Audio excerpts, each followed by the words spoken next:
সমকাজে সমবেতন সহ ন্যায্য প্রাপ্যের দাবিতে সোমবার দুর্গাপুর নগর নিগমের সামনে প্রতিবাদ কর্মসূচি অস্থায়ী সাফাই কর্মীদের।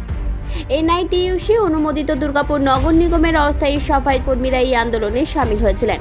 আইএনটিইউসির জেলা সভাপতি সুভাষ সাহার নেতৃত্বে এই আন্দোলন সংগঠিত হয়। আমরা এসেছিলাম দুর্গাপুরের 43টা ওয়ার্ড, তার যারা সাফাই কর্মচারী আছে, যারা দুর্গাপুরের শোষিত, বঞ্চিত এবং নিপীড়িত মানুষ, তারা যারা এই কাজটা করেন, তাদের অধিকারের জন্য আমরা আজকে রাস্তায় নেমেছি। আপনারা জানেন যে গতবারে আমরা এই ডিমান্ডসগুলো রেখেছিলাম এবং তখন বলেছিল যে আমাদেরকে 15 দিন টাইম দেওয়া হোক, তারপরে আলোচনা করব। এবং আপনারা সেই মতন আমরা আন্দোলনকে স্থগিত করে আমরা যখন ফিরে যাই, আপনারা দেখেছিলেন 43টা ওয়ার্ডে 160 জনের মতন আমাদের সাফাই কর্মচারীকে বসিয়ে দেওয়া হয়েছিল।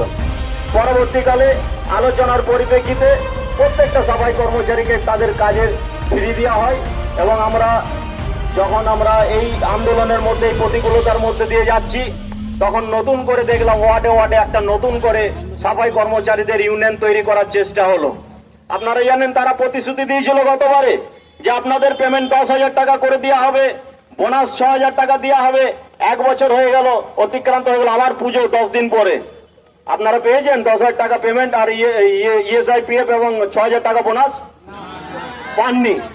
আমরা কিন্তু এই দাবি রাখি না। আমরা বলেছি যে আসানসোল মিউনিসিপ্যাল যদি কর্পোরেশনে আপনাদেরই বোর্ড পরিচালিত, এখানে সরকারের বোর্ড পরিচালিত যদি আপনাদের ওখানে 400 টাকা পেমেন্ট হয়, তাহলে আপনারা কেন দিতে পারবেন না?